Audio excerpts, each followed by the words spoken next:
Good evening, I hope you're all okay. I just wanted to do a follow-up video, like part 2, after my original MS diagnosis video that I did back in May.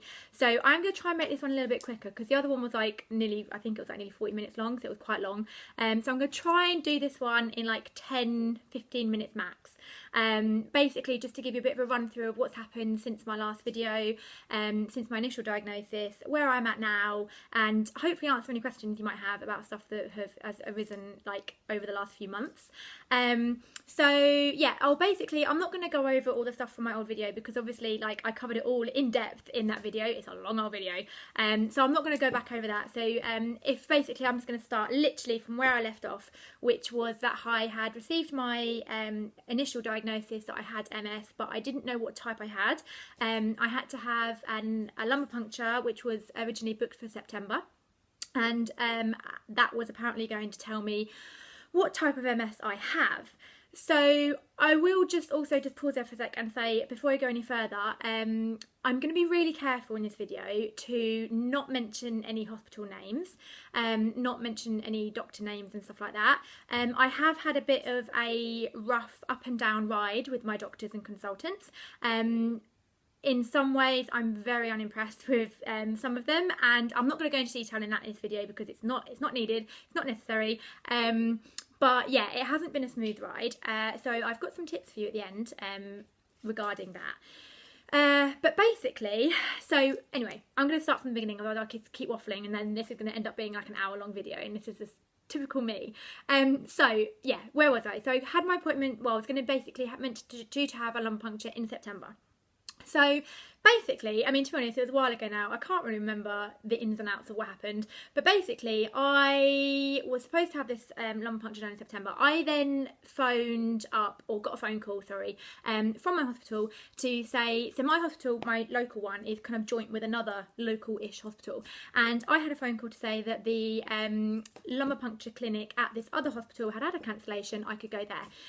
So basically my lumbar puncture got moved forwards, and I ended up having it, I want to say it was like the 2nd or 3rd of July. And basically, so that was a bit of an experience. So for those of you who maybe haven't had a lumbar puncture and maybe you've got to have one or you're nervous about them, I just thought I'd give you a little bit of a rundown as to what actually happens. So when I arrived at the hospital, the first thing that I was worried about was I thought you'd have to put one of those like robes on and like have your bum hanging out and that kind of stuff. But no, I got to keep my clothes on, which was nice. Basically, I had the loveliest doctor. I will say this consultant I had for my lumbar puncture was amazing. He was really lovely. So I went in with my boyfriend and my mum, who came with me, and I was really nervous because basically I remember I'd heard, like growing up, you hear all these horror stories, and I always thought lumbar punctures were something that were absolutely horrific. I thought you had this like 10-foot long needle. I thought they were really painful. I thought, you know, doctors had to basically like strap people down and you'd be wrestling with the doctors and screaming. Just like a horrific, traumatic experience. I don't know why. That's what I thought lumbar punctures were like. So because I go in and this lovely consultant, he's got classical music playing that he put on his radio for me to try and chill me out. And basically you just have to sit on the edge of the bed like and hunch over. So and then you have to lift. So I lifted my top up so you could see like the base of my spine. So you don't have to take any clothes off. You just have to, I mean, obviously I suppose if you had a dress on, you'd probably have to lift it up so you could like get to the bottom of your spine. But basically, and then you just like lean forward so that your spine is a little bit curved. And then the consultant basically said to me, like, he was tapping along my spine and he was like, right, here's where I'm going to insert the needle. And he was like, basically, we're just going to take a few samples of cerebral spinal fluid. And he said, you'll feel a bit of pressure. And I remember thinking, like, what do you mean? Like, what does that mean? Like, you're going to feel pressure? Like, I don't really understand. Like, and I think if you've never had a lumbar puncture before, it's like, what? So are you going to like push on me? Like, I don't really understand what this means. Anyway, so, and they'd give me a local anaesthetic, which is just like a standard needle, like a standard injection, you know, just standard really, a little bit of a prick, and then it all went numb. But then he put the needle in for the lumbar puncture. And basically, it's, I mean, I didn't look at the needle, but I don't think it was, well, he said it was like about that long, I think it was. It wasn't like a crazy long needle. All in all, I think it was like a pretty standardy kind of size needle, really. Anyway, and then basically he put it in, and the pressure feeling is like, it's really hard to explain. It's almost like, you know, if you ever had that feeling when you get really restless legs. So I felt it in my right leg, which was like, I didn't have anything in my left leg, but in my right leg, it was the whole way down my bone, like all the way down my thigh bone and my femur, all the way into like just the whole way down to my feet. And it was like a weird throbbing ache is the only way I can describe it. It didn't hurt, it just felt really uncomfortable, but it definitely wasn't like a pain. So anyway, and all in all, it lasted about 5 minutes. So basically, you hunch over, they put the needle in, you feel that like weird pressure pain thing, and then they take a few samples of spinal fluid. And that's basically it. So when they take the sample, the idea is that they puncture through the sac that is in your spinal column. And now the way my doctor was describing it to me is that when the sac is like this, or the membrane is like this, and the needle is designed so that when it goes like through the membrane kind of like goes out like that. And then as the needle comes out, it kind of like goes back to itself. So it kind of like, it's meant to seal itself. So anyway, then so that comes out, it seals itself. You're meant to lay down for a minimum of half an hour. And my consultant said that, you know, you might get some headaches and you might feel a bit sort of like woozy and stuff, but just lay down for half an hour, then you should feel okay and you can go home. So I laid down and I remember feeling like, yeah, I feel okay now, like I feel fine. So I got up and went home, and as soon as I started I was halfway home, I started to get really throbbing headache. Now, unfortunately for me, there is something called a cerebral spinal fluid leak that you can get, and basically it's most common in females under 30 who are not overweight, and unfortunately I tick all those 3 boxes. So I got home and I just remember like the headache getting worse and worse whenever I sat up. So as soon as I laid flat, it was gone, literally like that, it was gone immediately. But the second I sat up, there was just this horrific headache, and it started from the back of my head and it would just come like round like this, and it was just awful. It felt like my head was splitting in half, and basically it's to do with like an imbalance in the spinal fluid, and there's not really an awful lot they can do. They said if it gets too serious, well, if it gets to the point where it's not healing, which can take like 2, 3, 4 weeks, but if it goes past that, they can basically I can't remember exactly what the term was they called, but basically they can take a sample of blood and then put it in around the site of the lumbar puncture, and the blood clots and it blocks the hole. But basically they said they only do that if it carries on. But I ended up having the cerebral spinal fluid leak for about 3 weeks. I had to have off work because of that. So anyway, so then that ordeal was all sorted, and basically I was due to wait for the results, and they said to me that your results will be back within 2 weeks, and you'll hear from the other hospital, the one that you're actually under. So I said, that's fine. And I hang on, 2 weeks passed, 3 weeks passed, 4 weeks passed. So I phoned my hospital and I said to them, look, I haven't heard anything. Do you have my results yet? And basically, now this is where things start to get really messy. And you know what, like, I'm not going to bore you because it was back and forward, like phone calls, messages, voicemails. I'd been forgotten about, and then I hadn't, and it was just miscommunication left, right and centre. In the end, fast forward like about 2 months, I got absolutely sick of it. I was so angry. I basically phoned my GP and I was like, look, I can't do this, like this is ridiculous, like I'm so unhappy with how I'm being treated. And she said to me, would you like me to refer you to a different hospital, because there is another hospital right near where I work.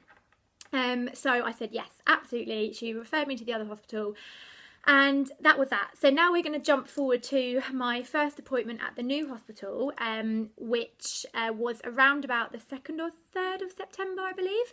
Now, this hospital appointment was basically to get a second opinion because I'd been messed around so much. I still hadn't had a proper breakdown of my lumbar puncture results, which had been done in July. So I was still really sort of like, I don't know what's going on with that. I don't know, I haven't been told what type of MS I've got. I still hadn't been started on treatment because I didn't know what type I had. So I was getting really frustrated. And of course, with all this kind of stuff, like, you know, any of you going through this kind of diagnosis, you'll understand that it really messes with your head. Like, you just don't know what's going on. You don't know, you can't like I just wanted to get back to normal. I still just want to get back to normal, like normal life. And you can't when you don't know what's happening.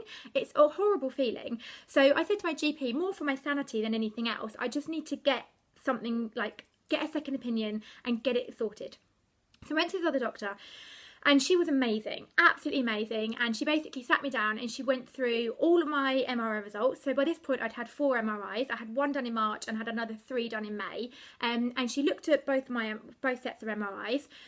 And we went through all of my symptom history, starting from when I was like 12, 13 years old. And basically, she told me there and then that I have a quite a severe form of relapsing remitting.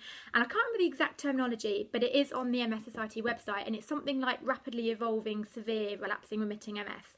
And basically, I think there's 3 types of MS, which I touch upon which I talk about. Actually, I don't touch upon at all. I go into detail about it in my other video. But there's 3 types of MS. It's relapsing, remitting, primary progressive, and secondary progressive.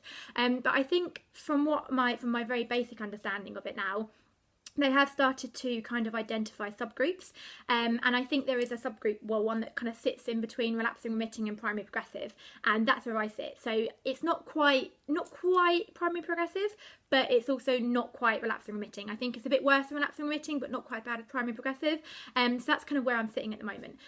She did say at the time, she said that she was quite surprised because looking at my MRIs, the majority of my lesions are at the top of my spine, and she said that is very typical of having impaired mobility, and she said she's very, very surprised that I don't already have some form of disability, which at the time was a huge shock, because if you can imagine, like, I feel really good, like I actually genuinely feel really good. I did at the time and I still do now. So to be told by your consultant that actually she's surprised you're not disabled is quite hard to hear. So we had this discussion, and basically we spoke about at length, we spoke about different medications that are available and which ones would be suitable for me. As it is, there's only 2 that are suitable for me. They're 2 of the strongest types of medication available for MS. One of them is an infusion that you can have every 6 months, and the other one is a tablet that you take. You take 5 tablets over 5 days, and then you have a month break. You take another 5 over 5 days, and then you have a year break, and you do it all again. And the idea is that it basically, both of those wipe out part of your immune system. Which then, hopefully, the idea is it stops your immune system from attacking your nervous system. So now, when we discussed it, I think due to lifestyle and stuff, and work and things like that, I think we agreed that the tablet form would be more suitable for me. But at the time, it was basically just, we had a chat about it, and then she said, look, go away, think about it. There's other things we need to do first. So she wanted to do another MRI to act as a baseline, because that hospital, because it was a new hospital, they basically wanted to do their own MRI. So she said, we'll do that MRI first anyway. She also wanted to send me for a neuropsychology assessment, basically to check things like my cognitive function and stuff like that. And she said also you have to have some blood tests and stuff. And she also had to get approval from the DMT board, which is basically the disease modifying therapy board, which I presume, I don't know much about it, but I guess it's like a board of consultants who agree, because this medication is quite expensive. So I suppose they have to agree that this particular patient is eligible for the medication, and that it can be justified, like, cost-wise. So she said, that's got to be done first. And she said, come back, we'll make an appointment for you to come back early December, and we can have a chat then. So this is where the roller coaster starts, because then I went away from that appointment and I started doing lots of research. I mean, I had already started doing research into lifestyle and how, like, lifestyle changes can impact progression of disease.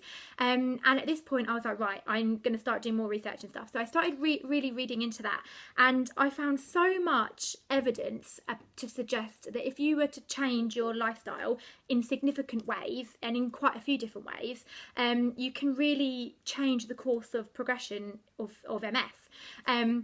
And I guess I kind of got a bit obsessed with it, really. And I was so, like, blinkered and focused on, right, I've got to do this, I've got to do that, I can do this, I can do it. And for me, it was like I had an element of control. Like, I could control this. This is brilliant. Like, I have something I can do. I can actually tangibly do stuff. I can up my exercise. I can take vitamin D every day. I can make sure I have a really clean diet. And I will say I'm the healthiest I've ever been in my whole entire life, because I followed all this stuff. So I was then then I got the appointment to go back, which was last Wednesday. So what was that? What was the day of that? Last Wednesday. So that was the 4th of December, I had the appointment.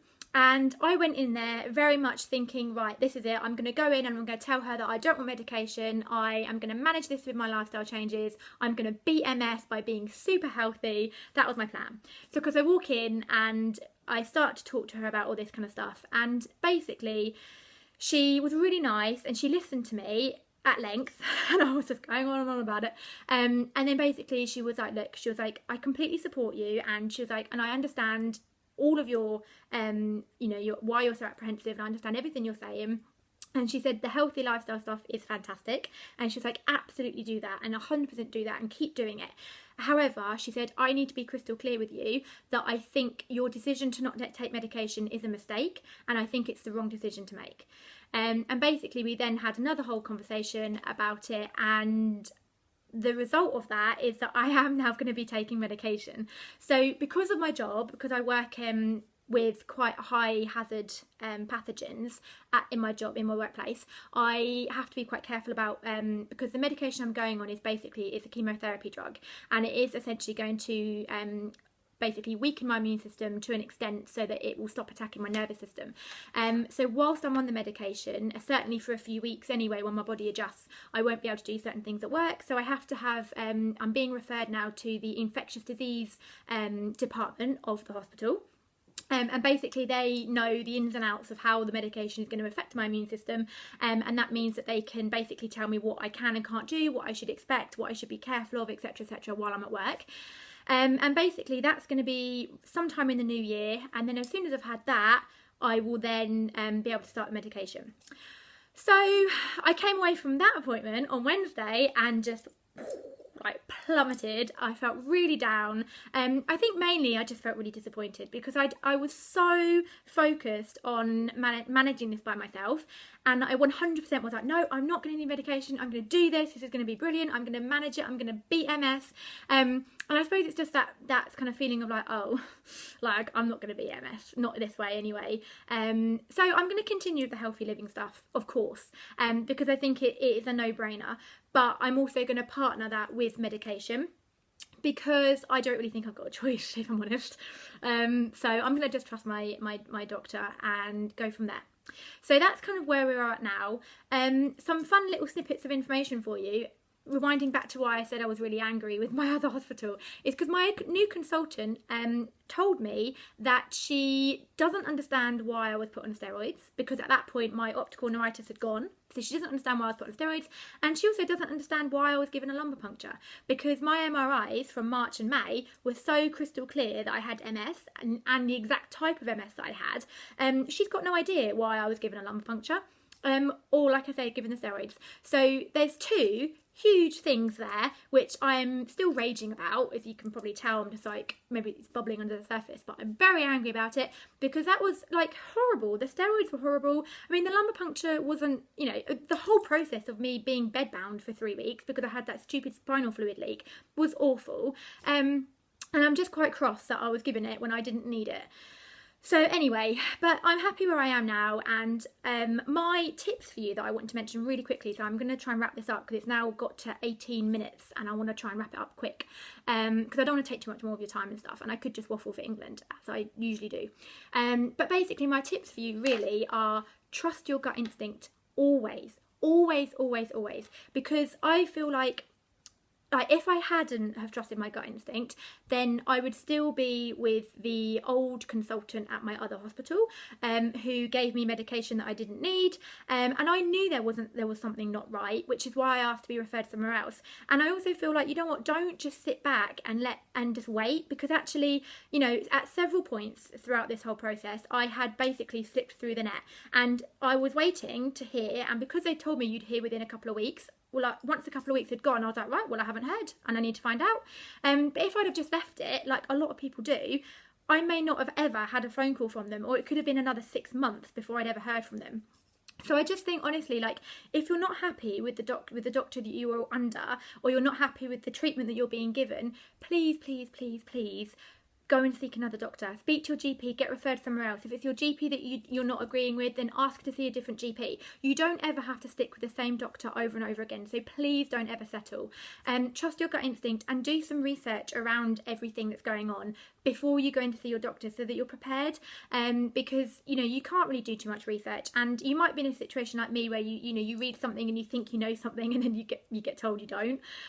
But equally, you could be in a situation where you do know a bit more than they think you know, and you go in and they tell you something and you're thinking, doesn't sound right to me. And then you've got grounds to go and speak to someone else and say, well, actually, I'm not quite sure about this. I don't know if I'm making sense, but basically just trust your gut instincts and don't settle for poor treatment, basically, is what I'm trying to advise. But yeah, so now I'm just basically keeping myself healthy, doing what I can to stay healthy. I am actually feeling the best I've ever felt. I'm feeling really good. Emotionally, not so much. MS is a fucking roller coaster, I tell you that. And like 1 minute I'm literally like, oh my god, like my life's over. I might as well, you know, give up now, because what's the point, kind of thing. And then on the flip side, another day I'm like, yeah, I'm fine, you know, it's nothing, you know, it could be worse. So anyway, I hope that helps.